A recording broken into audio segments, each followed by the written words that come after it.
بسم اللہ الرحمن الرحیم۔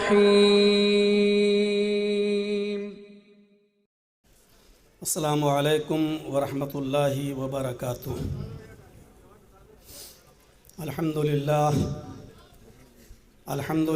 نحمده ونستعینه ونستغفره ونعوذ باللہ من شرور انفسنا ومن سیئات اعمالنا، من يهده الله فلا مضل له ومن يضلل فلا هادي له، وأشهد أن لا إله إلا الله وحده لا شريك له، وأشهد أن محمدًا عبده ورسوله، أما بعد فإن خير الحديث كتاب الله وخير الهدي هدي محمد صلى الله عليه وسلم، وشر الأمور محدثاتها وكل محدثة بدعة وكل بدعة ضلالة وكل ضلالة في النار۔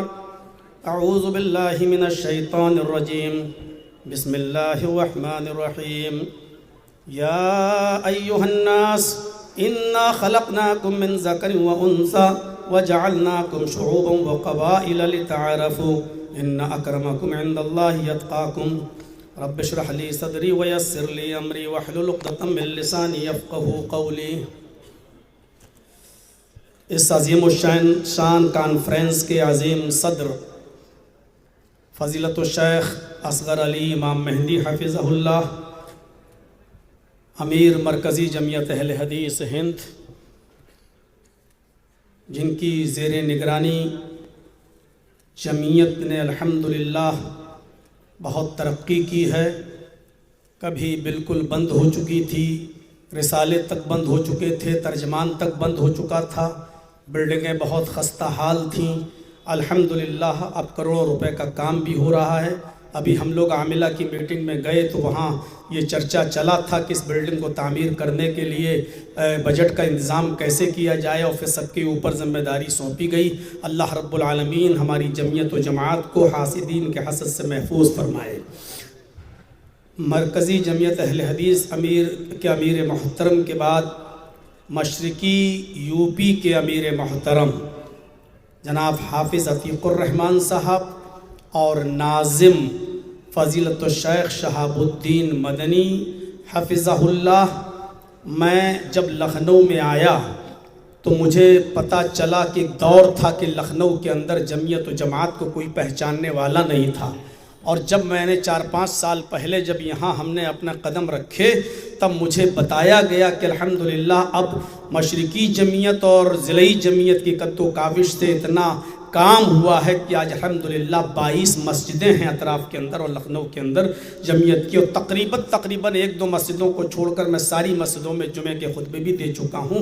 اللہ رب العالمین ہماری جمعیت و جماعت کو اور مستحکم فرمائے۔ اتنی دور سے سفر کر کے آئے ناگپور کی سرزمین سے ہمارے خازن صاحب وکیل پرویز صاحب، جنہوں نے ہمیشہ مجھے اپنے بیٹے کی طرح سمجھا، اور 20 پروگرام انہوں نے ناگپور کی سرزمین پہ ہمارے کروائے۔ عمر کے 90 سال بھی پورے کر چکے ہیں وہ، تقریباً 90 سال سے اوپر، لیکن اس وقت بھی جمعیت اور جماعت کی میٹنگوں میں اور جلسوں میں ابھی بھی وہ شریک ہوتے ہیں۔ بہت سی بیماریوں میں ملوث ہیں، اللہ رب العالمین ان کو شفائے کاملہ اور عاجلہ عطا فرمائے۔ میں یقیناً یہ سمجھ رہا تھا کہ آج مجھے بہت جلدی ٹائم مل جائے گا، اور پرسوں یا نرسوں میں بہار میں تھا تو مجھے عتیق الرحمن صاحب نے فون کیا اور مجھے یہ بتایا کہ آپ کا ٹائم مغرب کے بعد ہے۔ تو میں مغرب کے بعد اپنے حساب سے گاڑی منگایا اور فوراً بیٹھا، اور تب سے میں بیٹھا ہوا ہوں۔ لیکن مجھے شہاب الدین مدنی صاحب نے یہاں بتایا نہیں، آپ کا بالکل لاسٹ میں ٹائم ہے، مسک الختام ہیں آپ۔ میں یہ سوچ رہا تھا کہ اب تو میں لوکل ہوں، لکھنؤ ہی کا ایک باشندہ ہو گیا ہوں، تو اب گھر کی مرغی دال برابر مجھے پہلے ہی نپٹا دیا جائے گا اور میں معاملے کو نپٹا کے جلدی سے نکل جاؤں گا۔ لیکن اس وقت بھی مجھے پھر لاسٹ ہی میں ٹائم ملا۔ بہرحال میں ممنون ہوں، مشکور ہوں۔ اللہ رب العالمین سے دعا کرتا ہوں کہ بار الہ اس پروگرام کو جس مقصد کے تحت رکھا گیا اس مقصد میں ہمیں پوری کامیابی عطا فرما۔ اس میں کوئی شک نہیں کہ اسلام انسانیت کا سب سے بڑا علمبردار مذہب ہے، اور فساد برپا کرنے والوں کو سخت سزا دینے کی بات کرتا ہے۔ وہ اللہ رب العالمین نے یہ منافقوں کی صفت بیان کی ہے. وَإِذَا قِيلَ لَهُمْ لَا تُفْسِدُوا فِي الْأَرْضِ قَالُوا إِنَّمَا نَحْنُ مُصْلِحُونَ. یہ تو منافقوں کا کام ہوتا ہے. جب ان سے کہا جائے کہ زمین میں فساد مت پھیلاؤ تو وہ کہتے ہیں ہم تو اصلاح کرنے والے ہیں, ہم تو اصلاح کرنے والے ہیں. الا انہم هم المفسدون. اللہ نے کہا ہوشیار رہنا ان سے, یہی فسادی ہیں.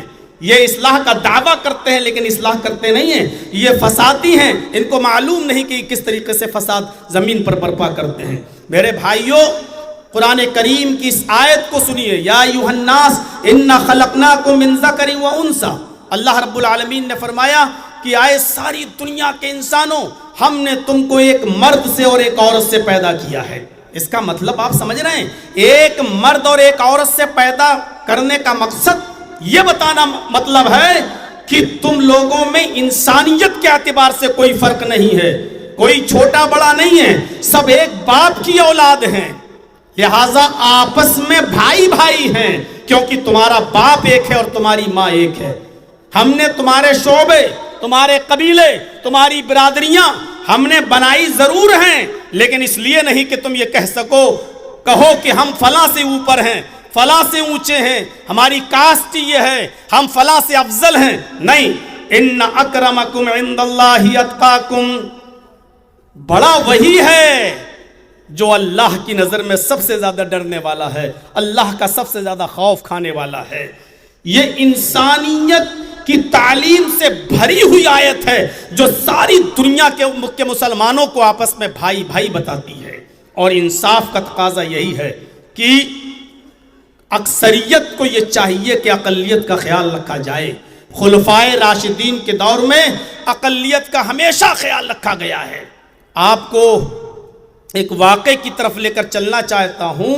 اس واقعے کو علامہ ذیلعی نے اپنی کتاب نصب الرایہ کے اندر بیان کیا ہے. نصب الرایہ میں بیان کرتے ہوئے وہ لکھتے ہیں کہ حضرت عمر فاروق رضی اللہ تعالی عنہ کو پتہ چلا کہ مقام حیرہ میں, شام کی ایک بستی تھی, ایک شہر تھا جس کا نام حیرہ تھا. اس حیرہ شہر کے اندر ایک مسلمان نے کسی یہودی کا قتل کر دیا, اور اس حیرہ بستی کے اندر اسلامی حکومت ہے. جب یہ خبر حضرت عمر فاروق رضی اللہ تعالیٰ عنہ کے کانوں تک پہنچی تو آپ نے والی حیرہ کو ایک لیٹر لکھا, ایک خط لکھا, اور اس خط کے الفاظ یہ تھے کہ جس یہودی کو جس مسلمان نے قتل کیا ہے اس کو فوراً حراست میں لیا جائے. علامہ ذیلی جیسی شخصیت لکھ رہی ہے نصب الرایہ میں, اس مسلمان کو فوراً حراست میں لیا جائے, اور آئے والی حیرہ اس مسلمان کو مقتول کے ورثاء کے سامنے پیش کرو, یہودی کے رشتہ داروں کے سامنے پیش کرو. اور یہودی کے رشتہ داروں کو اختیار ہے, اس کے ورثاء کو اختیار ہے, چاہے تو مال لے کر اس کو چھوڑ دے یا معاف کر دے. اگر انتقاماً وہ قتل کا بدلہ قتل چاہتا ہے تو پھر اس مسلمان کو بھی قتل کر دیا جائے. اگر یہاں میڈیا کے افراد ہوں تو لکھیں یہ خلفائے راشدین کا وہ روشن زمانہ تھا اور تابناک زمانہ تھا جہاں والی حیرہ کو لیٹر لکھا جا رہا ہے اور پھر مسلمان کو حراست میں لیا جا رہا ہے, اور مسلمان کو حراست میں لینے کے بعد, گرفتار کرنے کے بعد اس کو مقتول کے ورثاء کے سامنے پیش کیا جاتا ہے. مقتول کے ورثاء نے دیت لینے سے منع کر دیا, مقتول کے ورثاء نے معاف کرنے سے منع کر دیا, اور پھر تاریخ کہتی ہے کہ خون کے بدلے میں خون, یعنی انتقاماً اس مسلمان کو بھی قتل کیا گیا اور والی حیرہ نے اس مسلمان کا قتل کروایا. میرے پیارے ساتھیوں, یہی اسلام کی وہ صاف و شفاف تعلیم ہے کہ اکثریت اقلیت پر ظلم نہ ہونے دے, الپ سنکھیکوں پر ظلم نہ ہونے دے. اور اس سلسلے میں خلفائے راشدین کا زمانہ میرے بھائیوں ایسی تعلیمات سے بھرا پڑا ہے. آپ غور کریں حضرت عمر فاروق کے اس لیٹر پر. اور اتنا ہی نہیں, آپ آگے چلیں کتاب الاموال کے اندر میرے پیارے ساتھیوں, عبید قاسم ابن سلام کی کتاب ہے کتاب الاموال. اس کتاب کے اندر ایک واقعہ ہم اس سے نقل کرتے ہیں اور آپ کے سامنے رکھتے ہیں. ایک ذمی نے, کاشتکار تھا, اس کا باغ تھا بیچارے کا، اس باغ کے اندر حضرت عمر فاروق کی طرف سے متعین کردہ ایک فوجی اس باغ کے اندر گھس گیا. وہ ذمی کا تھا، وہ ایک غیر مسلم کا باغ تھا، اور اس نے اس باغ میں گھس کر، اس یہودی کے اس ذمی کے باغ میں گھس کر وہاں سے انگور توڑ لیے اور انگور کو کھانے لگا. یہ شکایت پہنچائی گئی اس باغ کے مالک نے، امیر المومنین آپ کا ایک فوجی میرے باغ میں آتنک مچا رہا ہے، میری اجازت کے بغیر میرے باغ میں گھس گیا ہے اور اس نے میرے باغ سے انگور توڑے ہیں. حضرت عمر فاروق نے سارے کام چھوڑے، اس ذمی کے ساتھ اٹھے، وہاں تک پہنچے. کیا دیکھتے ہیں کہ ذمی بالکل سچ بول رہا ہے اور وہ فوجی، وہ سپاہی انگور کھا رہا ہے.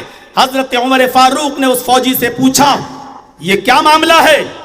تمہیں اس باغ کے انگور کھانے کی اجازت کس نے دی ہے؟ اس فوجی کے آنکھوں میں آنسو تھے اور اس نے کہا امیر المومنین میں نے اپنی مرضی سے یہ انگور نہیں کھائے. کہا کیوں؟ پھر کیسے کھائے؟ کہا میرے پاس کچھ نہیں تھا اور بھوک نے مجھے نڈھال کر دیا تھا. اس بھوک کی وجہ سے میرا چلنا دو بھر ہو چکا تھا، مجھے گشی آ رہی تھی، میرے پاس اور کوئی راستہ نہیں تھا. قریب میں یہی باغ مجھے نظر آیا، میں اس باغ میں گھس گیا، میں نے انگور توڑے اور کھانے لگا. میں بھوک سے مجبور تھا، اس لیے میں نے یہ انگور میں نے کھانا شروع کر دیے. حضرت عمر فاروق نے اس کی بھوک کی حالت پر نظر ڈالی اور اس ذمی سے پوچھا کہ یہ بتاؤ یہ انگور کا تم کیا فدیہ مال لینا چاہتے ہو؟ عوض بدلہ بتائیے، کتنے کا کتنے کا انگور کھایا ہوگا؟ لہٰذا اس نے جتنی قیمت بتائی حضرت عمر فاروق نے بیت المال سے وہ قیمت ادا کر دی. یعنی ایک خوشہ کھجور بھی اس ذمی کا نہیں ہڑپ کیا کہ ارے کھا لیا تو کیا ہوا. آج میرے بھائیوں کوئی ہے بے قصور ثابت ہو جانے کے بعد، عدالتوں سے بھی بے قصور ثابت ہو جانے کے بعد، کیا کوئی ہے جو کسی کے ٹوٹے ہوئے اور بلڈوزر چلے ہوئے مکانات پر تعمیر کرا سکے یا اس کا معاوضہ دے سکے؟ خلفائے راشدین کے اس زمانے پر ہمیں اور آپ کو نظر ڈالنا پڑے گی. کتاب الخراج کے اندر ایک واقعہ نقل کیا جاتا ہے کہ کچھ ذمی کاشتکاروں نے شکایت کی، اے امیر المومنین آپ کے سپاہی ہمارے راستے سے نکلے، ہمارے علاقے سے نکلے، ہماری بستی سے گئے، لیکن انہوں نے ہمارے کھیتوں سے راستہ بنایا اور ہمارے کھیتوں کو انہوں نے روند ڈالا، ہماری فصل کو انہوں نے برباد کر دیا. آپ کے سپاہیوں نے ہمارے کھیتوں سے راستہ نکالا اور یہاں سے راستہ بناتے ہوئے وہ گئے. حضرت عمر فاروق نے فوراً کلاس لے لی اور فوراً آتے ہیں اور اس یہودی ذمی سے ان کاشتکاروں سے پوچھتے ہیں کہ بتاؤ تمہارا کتنا نقصان ہوا. ان کاشتکاروں نے گوڑا بھاگ لگایا، حساب کتاب جوڑا اور حساب و کتاب جوڑنے کے بعد فرمایا امیر المومنین ہمارے 10,000 درہم کا نقصان ہوتا ہے، 10,000 روپے درہم ہمیں مل جائیں تو ہم آپس میں تقسیم کر لیں گے، ہم آپس میں جس کا جتنا نقصان ہوا ہوگا دے دیں گے. حضرت عمر فاروق نے فوراً اپنے خادم کو حکم دیا اور بیت المال سے 10,000 درہم دلوائے گئے. نہ جان گئی نہ مال کو غصب کیا گیا.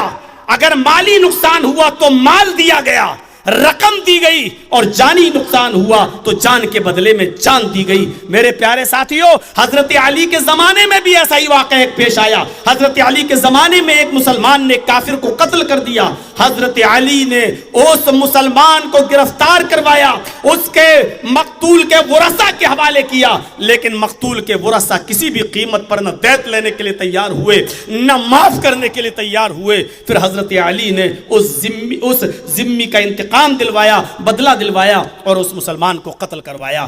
یہ واقعات ہیں میرے پیارے ساتھیوں جو بھرے پڑے ہیں، خلفائے راشدین کے بھرے پڑے ہیں، جس سے پتہ چلتا ہے کہ ان لوگوں نے حکومت کیسے چلائی، سلطنت کیسے چلائی، خلافت کیسے چلائی. سب سے لاسٹ میں بولنے کا ایک نقصان یہ ہوتا ہے کہ انسان اپنے ذہن میں جو چیزیں اور جو واقعات سوچ کے آتا ہے اس سے پہلے کے مقرر وہ سارے واقعات بول چکے ہوتے ہیں. اب ذہن میں جو بنا کر آیا ہے وہ سوچتا کہ یہ تو بول چکا ہے، یہ تو بول چکا ہے، یہ تو فلاں نے بول دیا، یہ تو فلاں نے بول دیا. یہ سب سے لاسٹ میں بولنے کا ایک نتیجہ تو یہ ہوتا ہے. میرے پیارے ساتھیوں میرے ذہن میں بھی وہ واقعات تھے اور میں سوچ رہا تھا کہ ان واقعات کو آپ کے سامنے رکھا جائے، لیکن ان واقعات کو ایک تو ہمارے جھنڈا نگر کے ناظم جناب شمیم ندوی صاحب نے اس میں سے ایک واقعہ بیان کیا تھا جس سے آپ اندازہ لگا سکتے ہیں، اور وہ واقعہ میرے بھائیوں اشہر المشاہیر الاسلام کے اندر وہ واقعہ نقل کیا گیا ہے۔ اس واقعے کو نقل کیا گیا ہے کہ بیت المال سے جو 2 اونٹ بھاگے تھے حضرت عمر فاروق کے دور خلافت میں، جو 2 اونٹ بھاگے تھے، وہ اونٹ حضرت عمر فاروق کو پتا چلا تو پتہ یہ لگانے لگے کہ یہ اونٹ بھاگے کیسے۔ امانت داری دیکھیے، صداقت دیکھیے اور سچائی دیکھیے۔ جب یہ 2 اونٹ بھاگے بیت المال سے تو کہا یہ تو بعد میں پتہ لگاؤں گا کہ کیوں بھاگے، لیکن پہلے تو ان کو پکڑ کے لایا جائے۔ حضرت عمر پیچھے پیچھے بھاگ رہے ہیں اور وہ دونوں اونٹ ان سے آگے آگے بھاگ رہے ہیں، آگے آگے بھاگ رہے ہیں، اور سخت گرمی، چلچلاتی ہوئی دھوپ، اتنی گرمی کے پیروں میں پھلک پڑ جائیں، اور اپنے 2 منزلہ مکان پر، عالی شان مکان پر حضرت عثمان غنی کھڑے ہیں، دیکھ رہے ہیں کہ ایک آدمی بھاگتا ہوا چلا آ رہا ہے، دوڑتا ہوا چلا آ رہا ہے۔ پہلے تو پہچان نہیں سکے، لیکن دل میں سوچتے ہیں کیا اچھا ہوتا کہ یہ شام کے وقت اپنے کام سے نکلتا، لیکن جب حضرت عمر قریب آئے تو کہا کہ یہ تو امیر المومنین ہے۔ آواز دی امیر المومنین ادھر آئیے۔ حضرت عمر نے کہا عثمان بیت المال کی اونٹ بھاگ رہے ہیں، بیت المال کے اونٹ بھاگ رہے ہیں۔ حضرت عثمان نے کہا میں اپنے غلاموں کو بھیج کر پکڑوا لوں گا، آپ آئیے سائے میں بیٹھیے اور پانی پیجئے۔ حضرت عمر فاروق کے الفاظ یہ تھے، عثمان تیرا پانی تجھے مبارک ہو، عثمان تیرا سایہ تجھے مبارک ہو، امیر المومنین مجھے بنایا گیا ہے، ان اونٹوں کی حفاظت کی ذمہ داری میری ہے، اگر ایک اونٹ بھی غائب ہو گیا تو کل قیامت کے دن ہم کیا جواب دیں گے؟ جو لوگ ہمارے ہندوستان کی محنت اور گاڑی کمائی جو لے کر انگلینڈ میں اور برطانیہ میں بھاگے پھر رہے ہیں، ان کی ذمہ داری کوئی لے گا؟ اور کون ہے؟ میرے پیارے ساتھیوں ذرا تصور کریں اور ہم دیکھیں خلفائے راشدین کا زمانہ کیا ہمیں سبق دیتا ہے، کیا سکھلاتا ہے۔ حضرت عمر کے الفاظ، عثمان تیرا سایہ تجھے مبارک ہو، عثمان تیرا پانی تجھے مبارک ہو۔ پھر ان اونٹوں کو پکڑنے میں لگ گئے، ان اونٹوں کو پکڑتے پکڑتے پکڑتے پکڑتے کامیاب ہو جاتے پکڑنے میں، اور ان اونٹوں کو پکڑ کر بیت المال میں لاتے ہیں، بیت المال میں لائے اور جمع کر دیا۔ اب ابن الجوزی نے سیرت عمر کے اندر لکھا ہے کہ اب پتہ لگایا جا رہا ہے کہ آخر کیا وجہ تھی، وجہ کیا تھی، یہ اونٹ بھاگے کیوں، یہ اونٹ گئے کیوں؟ تو وجہ یہ پتا چلی کہ امیر المومنین یہ اونٹ بیٹھ نہیں پا رہے تھے، ان کو تکلیف تھی۔ تکلیف کیا تھی؟ ابن الجوزی نے لکھا ہے سیرت عمر کے اندر کہ ان اونٹوں کے دبر میں ان کے لیٹرین کے راستے میں زخم ہو چکے تھے، ان زخموں کی تاب وہ اونٹ نہیں لا پا رہے تھے، ان اونٹوں کی زخموں کی تاب نہیں لا پا رہے تھے وہ اونٹ، جس کی وجہ سے رسی تڑا کے بھاگ گئے۔ حضرت عمر فاروق نے جب دم اٹھا کر دیکھا ان اونٹوں کی دم کو تو پتا چلا کہ ان اونٹوں کی دبر میں ان کے لیٹرین کے راستے میں زخم ہے، اور جن سے میل و کچیل و گندگی نکل رہی تھی۔ تب حضرت عمر نے مشورہ کیا، خود جنگل گئے۔ سیرت عمر میں ابن الجوزی لکھتے ہیں کہ حضرت عمر جنگل میں گئے، اور جنگل میں جانے کے بعد جڑی بوٹی ڈھونڈی اور جڑی بوٹی توڑ کر لائے، اس کو پیسا۔ ابن الجوزی کہتے ہیں حضرت عمر فاروق نے اپنے ہاتھ سے ان اونٹوں کے دبر کو صاف کیا، ان کی لیٹرین کی جگہ کو صاف کیا، اور پھر اس کے اندر مرہم لگایا، اور اس کے اندر وہ جڑی بوٹیاں جو پیسی تھی وہ علاج کیا، اور فرمایا کہ اگر آج عمر فاروق کے زمانے میں، میرے دور خلافت میں، اگر ایک اونٹ کو بھی تکلیف ہوئی تو میں قیامت کے دن اپنے رب کو کیا جواب دوں گا؟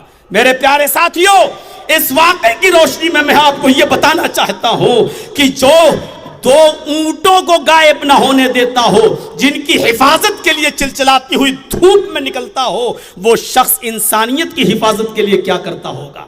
انسانیت کی حفاظت کے لیے اس نے کون سے کرم نہیں کیے ہوں گے، کون سے جتن نہیں کیے ہوں گے، جس نے اونٹوں کو غائب نہ ہونے دیا ہو، بلکہ اونٹوں کے لیٹرین کے راستے میں مرہم وہ لگاتے ہوں، پٹی وہ باندھتے ہوں، علاج وہ کر رہے ہوں، جڑی بوٹی توڑ کے وہ لا رہے ہوں۔ یہاں سے ہمیں اور آپ کو اندازہ لگانا چاہیے میرے پیارے ساتھیوں، شیخ عبد الحسیب مدنی نے واقعہ بیان کیا تھا کہ وہ بوڑھے والا، وہ یہودی بوڑھا تھا، بوڑھا یہودی، اور بھیک مانگ رہا ہے، کمزور ہو چکا ہے۔ حضرت عمر کی نظر پڑی، اس سے پوچھا یہودی ہو جی، اس بڑھاپے میں تم بھیک کیوں مانگ رہے ہو؟ اس نے جو جواب دیا اس سے عمر کانپ گئے، کہا امیر المومنین جزیہ دینا پڑتا ہے، ٹیکس دینا پڑتا ہے، اور پھر ہمیں گھر کا کچھ خرچہ بھی ہے، میں کیا کروں؟ حضرت عمر فاروق نے اس بوڑھے یہودی سے کہا اٹھو اٹھو، اپنے گھر لے گئے اور بیت المال سے اس بوڑھے کا تعاون کروایا، اس بوڑھے کو کچھ دلوایا، اس کی مدد کی، اور اعلان کروایا سب کے سامنے کہ آج کے بعد اس بوڑھے کا جزیہ معاف کیا جا رہا ہے۔ جب یہ جوان تھا تو ہم اس سے ٹیکس وصول کرتے تھے، جزیہ لیتے تھے، لیکن اب یہ بوڑھا ہو چکا ہے تو اب ہماری ذمہ داری بنتی ہے کہ اس کو ہم کچھ دیں، اس کے اوپر ہم نظر رکھیں اور اس کا خیال رکھیں۔ میرے بھائیوں، اندازہ لگا سکتے ہیں آپ، ایک ایک شخص کا خیال رکھا جاتا تھا، یہ نہیں دیکھا جاتا تھا کہ وہ کس مذہب کا ہے، کس مسلک کا ہے۔ اور وہ واقعہ تو مشہور ہے، حضرت عمر فاروق جب ملک مصر گئے اور لوگوں سے پوچھا کہ تمہارا امیر عمرو ابن عاص ٹھیک تو ہے؟ سب نے کہا بہت اچھا امیر ہے۔ ایک 12 سال کا بچہ اٹھتا ہے، 12 سال کا بچہ، وہ یہودی بچہ تھا، اور کہتا ہے کہ امیر المومنین عمرو ابن عاص میں کوئی برائی تو نہیں ہے، لیکن مجھے بدلہ چاہیے، اور بدلہ یہ چاہیے کہ عمرو ابن عاص کے بیٹے نے میرے کوڑا مارا ہے۔ گھڑ سواری ہو رہی تھی، تم آگے نکلتے یا میں آگے نکلتا، میں ان کے لڑکے کے ساتھ دوڑ رہا تھا، عمرو ابن عاص کا لڑکا پیچھے رہ گیا، میں آگے نکل گیا، غصے میں عمرو ابن عاص کے بیٹے نے مجھے کوڑا مار دیا۔ عمرو ابن عاص نے حضرت عمر فاروق نے نظر ڈالی، عمرو ابن عاص نے کہا واللہ یا امیر المومنین مجھے اس واقعے کی کوئی خبر نہیں، یہ شکایت اب میرے پاس آ رہی ہے۔ حضرت عمر فاروق نے کہا اے عمر، جب اللہ نے لوگوں کو آزاد پیدا کیا ہے تو تم کون ہوتے ہو کسی کو غلام بنانے والے؟ الپ سنکھیک پر، اقلیت پر ظلم ہوگا؟ نہیں، اے یہودی بچے ادھر آ۔ اس یہودی بچے کے ہاتھ میں کوڑا دیا، اور کوڑا دینے کے بعد کہا جتنی زور سے اس بچے نے تجھے کوڑا مارا تو بھی اپنا انتقام لے، تو بھی اپنا بدلہ لے۔ اس بچے نے انتقام لیا، ایک کوڑا مارا۔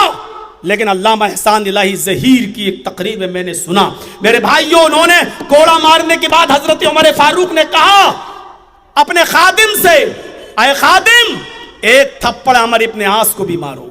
بدلہ تو لے لیا بچے نے، انتقام تو ہو گیا، لیکن ایک تھپڑ عمرو ابن عاص کو بھی مارا جائے۔ ایک تھپڑ عمرو ابن عاص کو بھی مارا گیا۔